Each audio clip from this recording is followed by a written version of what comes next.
TGC Requiem here. We're back with Modern Sultai Control. This is from a friendly league. I don't know if I mentioned this in all the videos that I was doing, but I played through several leagues, and because this deck's a little bit longer to play, and when I try and talk about what I'm doing real time, sometimes it runs low on time. So instead of just showing every match, I played a few leagues, and then I'm picking matches that people may enjoy, not necessarily all wins or losses or whatever, but um, just matchups that I think people might be interested to see. So here we're playing against Suicon. This guy was actually a pretty nice guy. I have to admit, I'm pretty sure I'd keep this. Looking at this, I'm like having shivers thinking about it. Pretty sure I keep this. Not sure why. On the draw, just hoping I draw something good. Get a Serum Visions. I think I had a little bit of trouble. Didn't do great. I think finished like 2-3 in my match. No, I think 2-3 and 1-4 in my leagues. And I had a lot of really close matches. But when I look back, I feel like my problem was mulliganing. I did not make good mulligan choices. I just counted too much on overall card quality to really get me out of any situation. And again, in most of the matches, they were close, so it almost did. But you can't just keep anything. And the deck leans towards a mid-range deck. I think especially post-board, you really need to make sure you're making choices that are appropriate for the matchup. Opponent opens on island with nothing. Doesn't really tell us a whole lot. I mean, I would think maybe Merfolk or something um, with Thought Scour perhaps. So we draw a second Serum Vision, so at least we're going to be able to kind of filter out of this. Thought Scour, Watery Grave. I'm pretty sure we don't want any of those cards. I leave the Thought Scour on top, and I guess it's a cantrip and it's going to feed the graveyard, so if I do draw into a Snapcaster, that makes sense. Our opponent hasn't done anything that really concerns us or has us worried about one thing or another. Let's see here. Oh, and then the opponent opens on Chalice of the Void. So I keep a 5-land hand with a Serum Visions and a Cryptic Command. I play my Serum Visions, draw a land, and leave a Thought Scour on top, and then get Chalice of the Voided. This is brutal. Absolutely brutal. Actually, but Chalice of the Void and like Ensnaring Bridge, cards like that, even like Ad Nauseum with what's the enchantment, the Phyrexian on life.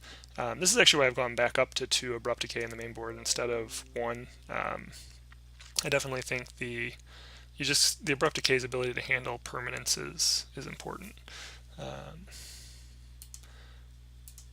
So we think basically just start playing lands and not doing a whole lot else because we really can't. So I'm thinking my opponent's on Merfolk at this point. The only reason I'm thinking that is my buddy plays Merfolk and he runs 4 Chalice in the side. Really bizarre to see it main deck, but that's kind of what I'm thinking here. And so now we see the Silvergill Adept, and I'm thinking, okay, definitely Merfolk. Probably should get an Overgrown Tomb here. We get a Breeding Pool. We do have another fetch, so it's not like we can't get black if we need it. We draw another Serum Visions. Oh my gosh. So we're getting into a situation here where we're going to have to Cryptic Command to bounce the Chalice just to unload his end step, just so we can unload these 1 CMC spells. He plays a Marrow Reejerey, attacks for 3. Marrow Reejerey is a real problem card.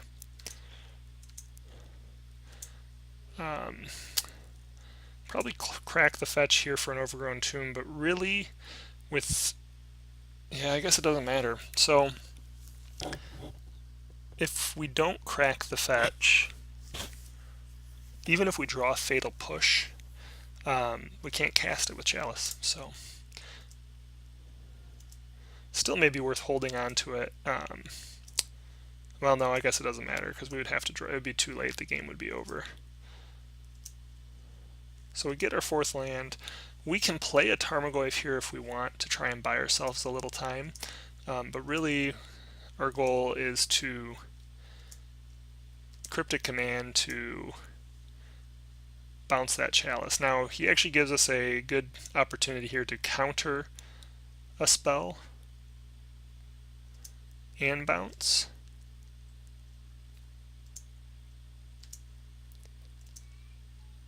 We actually let the Lord of Atlantis, and this is a mistake, I'm fairly certain. We let the Lord of Atlantis resolve instead of countering it because we see he untapped a land and we're thinking he's going to go play another spell. And this now gives all of his creatures +1/+1. So had we countered the Lord of Atlantis and bounced the Chalice, oh no, that's right. So we don't bounce the Chalice there because if we had bounced the Chalice there, he could just recast it. So instead we're going to tap his team and bounce the Chalice.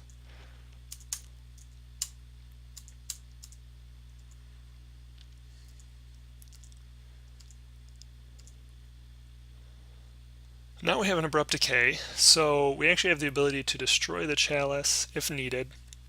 We can also Abrupt Decay the Lord of Atlantis to try and buy a little more time. We also want to take this opportunity to fire off our 1-drops.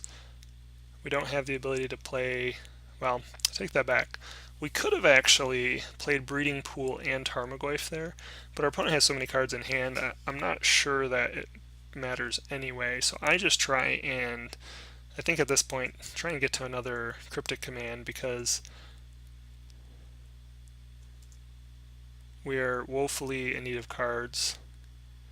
Put both of those on the bottom. We draw a Cryptic. We have access to a 6 mana. Spell Snare is good. So this allows us, if we keep Snapcaster... Oh, so do we want Spell Snare or Snapcaster? Probably Snapcaster. So we probably put Spell Snare on top with Snapcaster on top of it. We have access to Abrupt Decay now, and then the hope is we can use Abrupt Decay to buy us a little time here against our opponent. And then Cryptic Command to maybe hold the opponent down while we race. Unfortunately, Mirror Regery is a stupid card. So you'll get to see him do some fun stuff here. So Curse Catcher, untap an island. Master of the Pearl Trident, untap an island.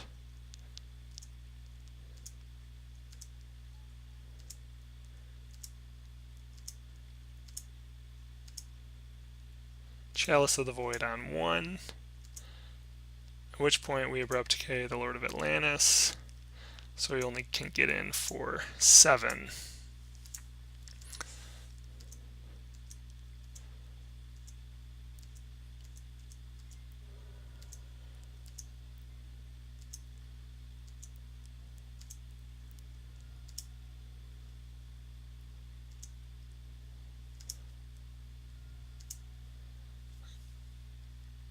And then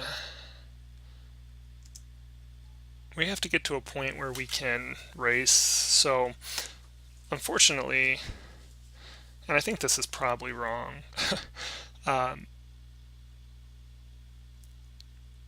first of all, I think we could we have fetched for a basic there? I think we could have gotten a swamp. I think if we had gotten a swamp, we'd have been at 3.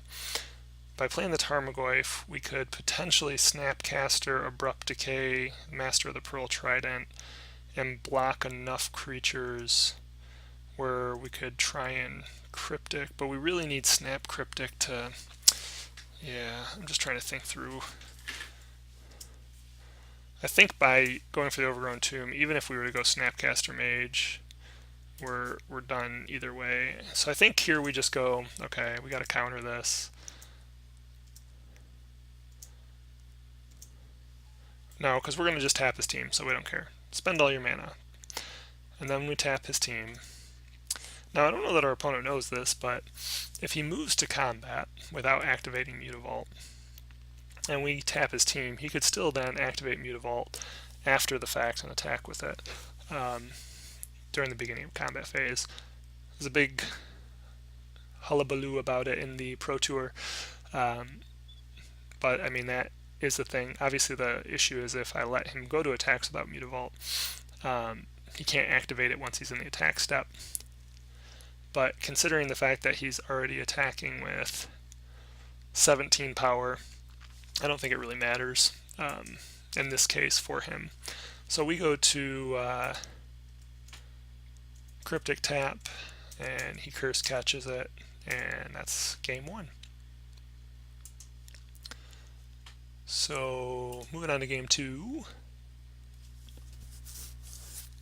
If we look at the sideboard, I will note I was running, instead of a second Liliana, I was running a Flaying Tendrils in this matchup. I pulled out 2 Cryptic Commands. I brought in 1 Dispel. Pulled out a Serum Visions. Pulled out 2 Counter Squall, brought in the Flaying Tendrils and Abrupt Decay. So I brought out 2 Cryptics and a Serums, Counter Squall, so 5 cards. I brought in a Dispel. I brought in 2 Collective Brutality, Abrupt Decay, and Flaying Tendrils. Again, that Liliana was actually Flaying Tendrils in this matchup.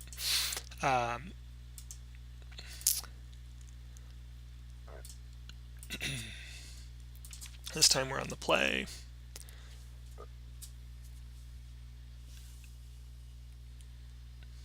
I like this hand. Spell Snare.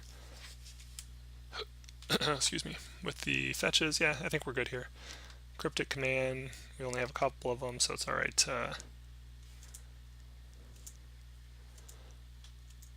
Probably not countering anything turn 1 anyway.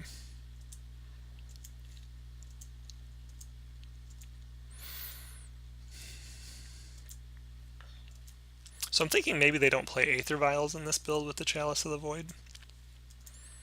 That makes sense if you're trying to Chalice on 1, not being able to cast Aether Vial. Still bizarre. He goes for a Silvergill Adept. We're going to go ahead and make use of the Spell Snare there. Go get a Watery Grave.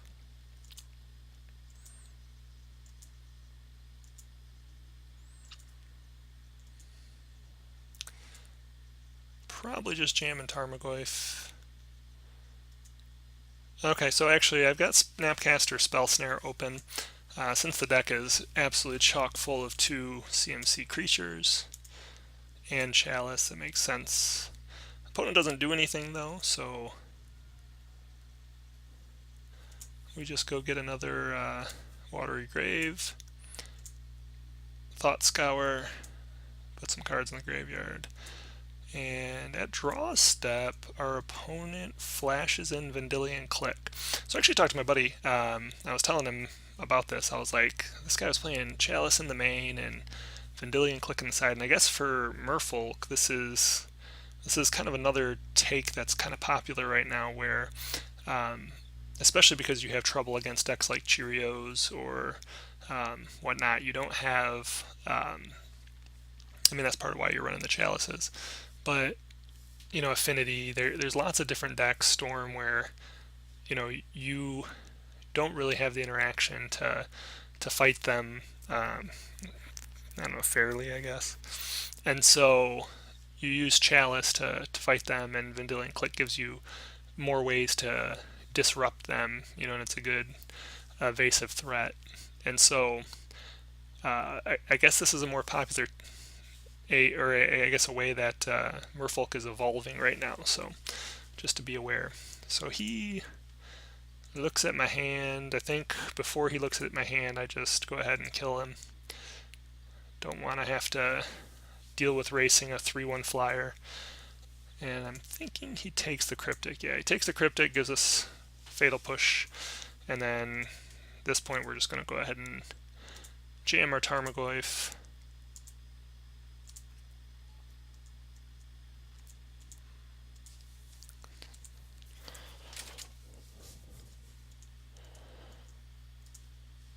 And the opponent casts Chalice on 2. After looking at our hand, he knows we have Grim Flayer and Snapcaster Mage. And so now we can't even like Snapcaster back the Abrupt Decay. So the flip side of this, though, and as I recall, it took my opponent a little while to make this decision because his deck is chock full of 2 CMC spells as well. So thankfully we have Fatal Push and Flaying Tendrils, but now our Fatal Push really has to be turned on, so we really need the ability to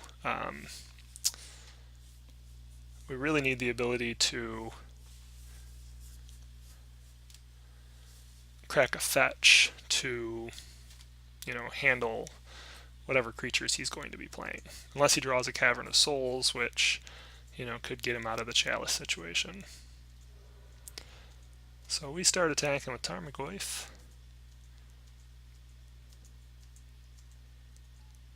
He drops a Master of Waves.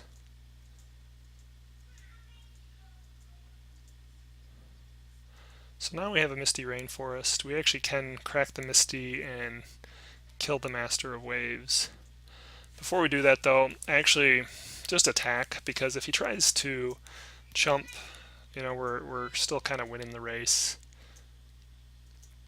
He just lets the damage resolve. And I think I make a little bit of a mistake here. I think I actually just... let's see. Yeah, and I Flaying Tendrils. If I had Fatal Pushed the Master of Waves here, we would have had Flaying Tendrils up for whatever he does later. We get aggressive with the Flaying Tendrils. What's even worse... So we could have Flaying Tendrils without cracking the fetch, which would have left us with Fatal Push. Just not thinking it all the way through. Also wasn't expecting him to jam a second Master of Waves. So I think if we were going to crack the fetch, we absolutely should have used the Fatal Push there. This would have set us up for a very good Flaying Tendrils right now, which we don't have. So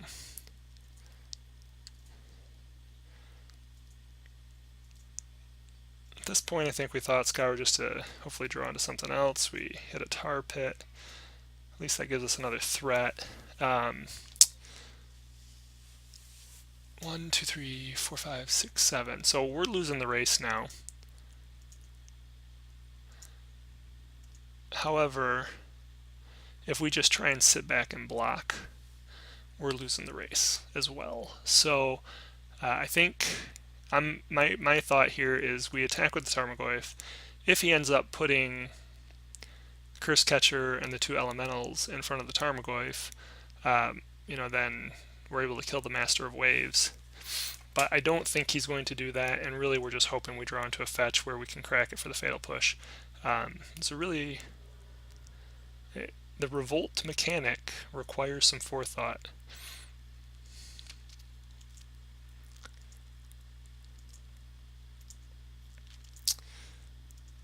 So opponent cracks back with everything. We could Fatal Push one of his tokens, but again, the threat is really the Master of Waves. Okay, so now we draw a Cryptic. Cryptic is great for a number of reasons. We can both just tap our opponent down to try and finish the game. We could bounce the Chalice on end step and slam some creatures. Though a concern of doing that would be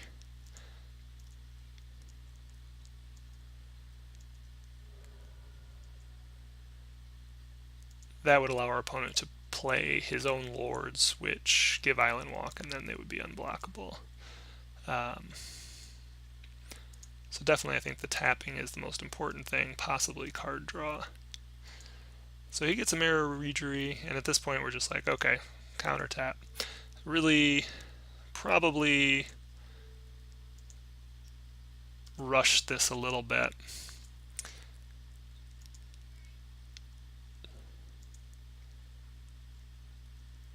At this moment, I think I'm sitting there thinking,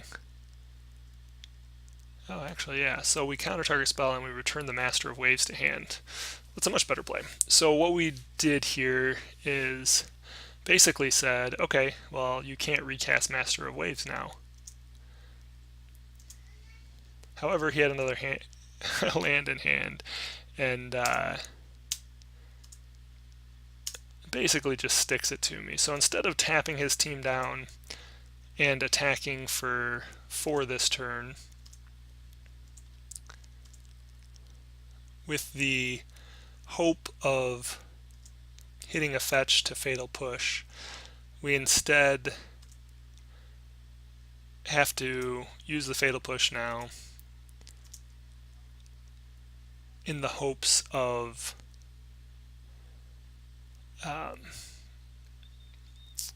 chump blocking our way out of this situation. But then we draw a Go for the Throat, and we get excited until we realize we can't cast it. And so he is still technically well, yeah, so I guess we do put the pressure on here, because if he doesn't block, we can kill him with Creeping Tar Pit next turn. If he attacks back with everything, we can attack back to kill him next turn. So he does have to chump here.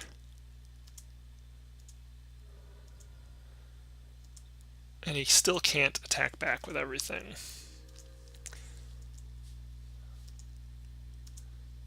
So he does attack. So in this case he does attack with everything. But we activate the Tar Pit and trade it off with the Master of Waves. So he only does 2 damage, and now we're clearly ahead. He doesn't have another play. We draw another 2 CMC spell we can't cast. Would have finished the game here with the -2 drain ability. Man, Magic is hard. There's so many lines, especially when games get this involved. Opponent draws Mutavault, or plays a Mutavault. So that's another chump blocker. Now we draw our Misty, so we can play the Misty out. We don't.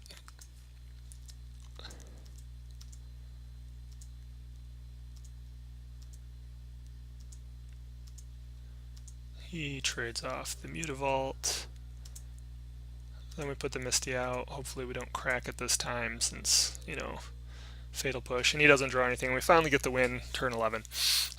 So match is actually at 1-1 here.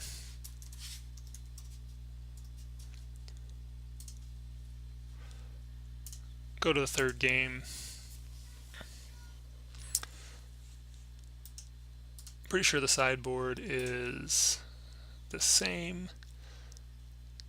Yep, no changes. So we still just brought in the Flaying Tendrils, Abrupt Decay, 2 Collective Brutalities, and 1 of the Dispels. And we pulled out Cryptic, Serum Visions, and 2 Counter Squalls.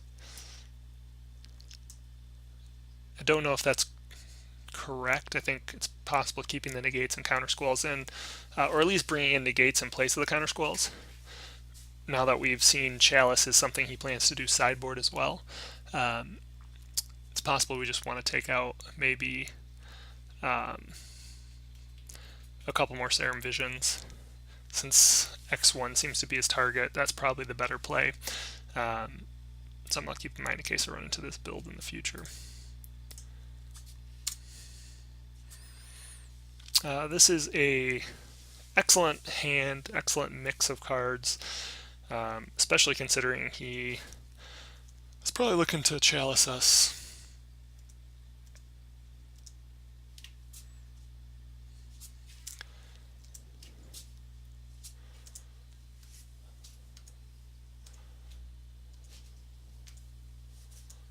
So I'm thinking chalice here. Opponent doesn't do anything, so we get a land. And I think we just, yeah, we don't need to do anything yet. We're really in more of a control situation. Plays a relic. Relic's a bit of a pain.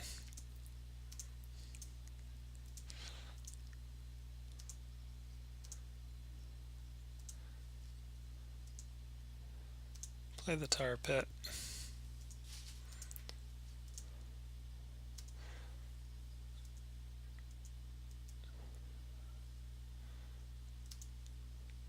Really not a whole lot going on. Again, that upkeep, he Vendilion clicks us. So we've got a good mix of cards.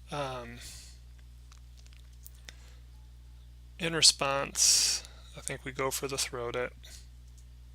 Actually, we don't go for the Throat It. We have a fetch in hand, and we have the ability to Fatal Push or go for the Throat It. And so we're just kind of going to let him take what he wants, and we'll handle him with the leftovers. He takes a Fatal Push, draws us another land. So we play a fetch, crack that, Fatal Push, and then play a Tarmogoyf.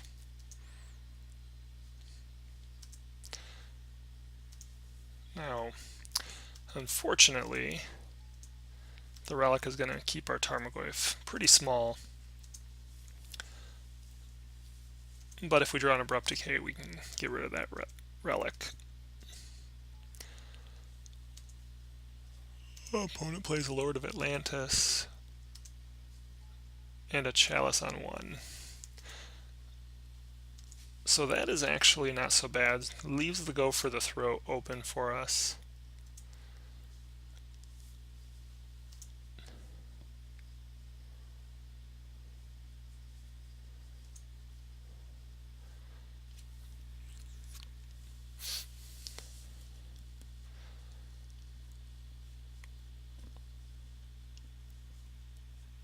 Huh.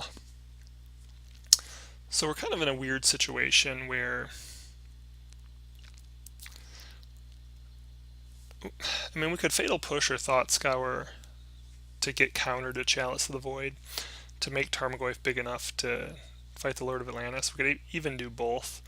But he's in this position where he could just crack the relic. And so we don't want to trade the Tarmogoyf, so I think we just gotta pass here, hold him up as a blocker. We're really needing an Abrupt Decay, basically, on that relic.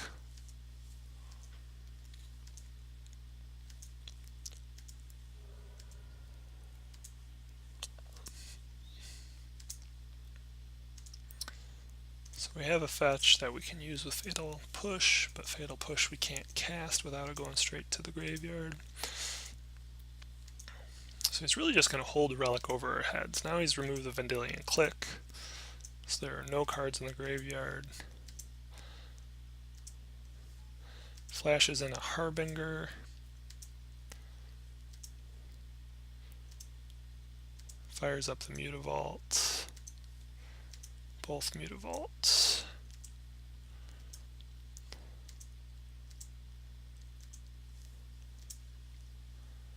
So he's attacking for 11 here.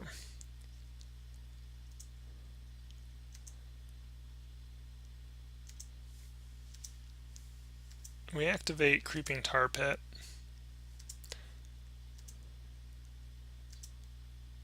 And unfortunately I make a mistake here. I forget that his creatures have Island Walk right now, and so I can't block.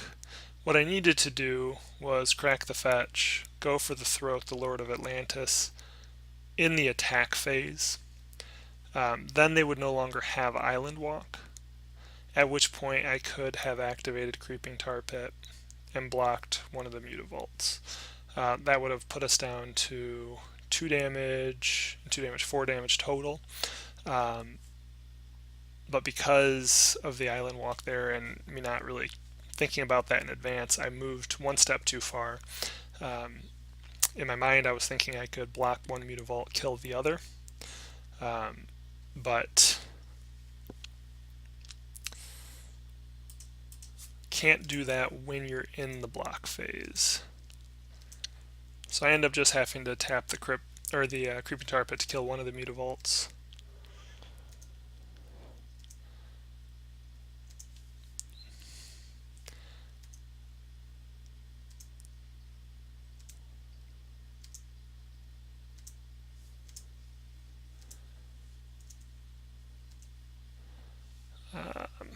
Collective Brutality.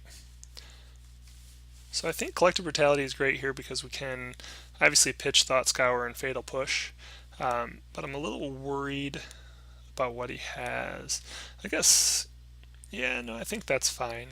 We can Collective Brutality here, gain the life, see if he has a spell. By killing the Lord of Atlantis, Harbinger is not that big. We might be able to even fight it off with Tarmogoyf if he's not willing to crack his relic. But we actually decide to Flaying Tendrils first, and I think that's a mistake there. So I know Flaying Tendrils is going to open the door to him cracking his relic, and by cracking his relic, the Tarmogoyf's going to die because it'll be 0/1 with -2/2, which makes it obviously a -1, and then therefore it will die.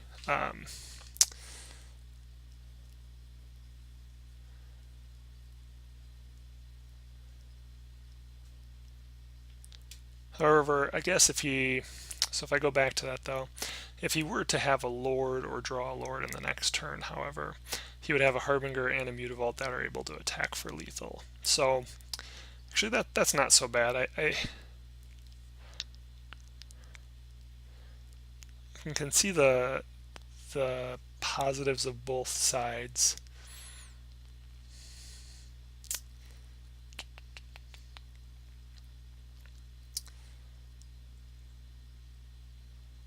Yeah, actually, I think that's probably the better play.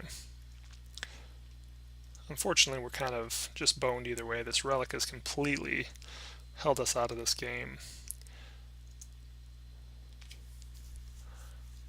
Now we could have collective brutality on his turn, but if we do that, we don't get the ability to use the -2/2. So we're just hoping maybe he puts out a creature that we can kill and get full use, like a Master of the Pearl Trident. So he's gonna probably fire up the Mutavault, but he does not. So we're actually able to use Collective Brutality here. Oh no, another Vendilion Click. And I bet you can guess what card he takes. But we thankfully draw another Collective Brutality. Unfortunately, at this point, though, we're kind of done either way, because, we have to kill the Master of the Pearl Trident. If we kill the Vendilion Click, he's going to have 5 power, but another Lord presents lethal. So we're actually going to kill the Master of the Pearl Trident here. Gain 2 life, drain him 2 life. The card in hand is Spell Pierce, so we do get full value out of the Brutality, but he's on a 2-turn clock. We can trade the Tar Pit for the Mutavault. But even there, it's just a 3-turn clock. He actually draws another Lord. So now we can't block the Mutavault. Back to a 2-turn clock. There's really not a whole lot we can do. We don't have anything left that would even interact here. If we had drawn Snapcaster and the Flaying Tendrils were still there, we could use that. But that's it. We lose this one in 3. Just a different build of Merfolk running Chalice and Vendilion Click. It was very disruptive to what I was doing. wouldn't be surprised if we see a little bit more of this going forward. But again, so we lose the match 1-2, and I do think Merfolk is one of the more difficult matchups I've placed or played against. And in fact, actually, any Sultai deck I've ever played has a problem with Merfolk, primarily because of Island Walk. The Chalice was extremely disruptive, cutting off either half of our removal in Fatal Push or Go for the Throat, Collective Brutality type cards. Depending on where you set Chalice, obviously it's more disruptive to him to set it on 2, so he's much more likely to set it on 1. Something to keep in mind if you run into a version that's running Chalice in the future. So hopefully you enjoyed.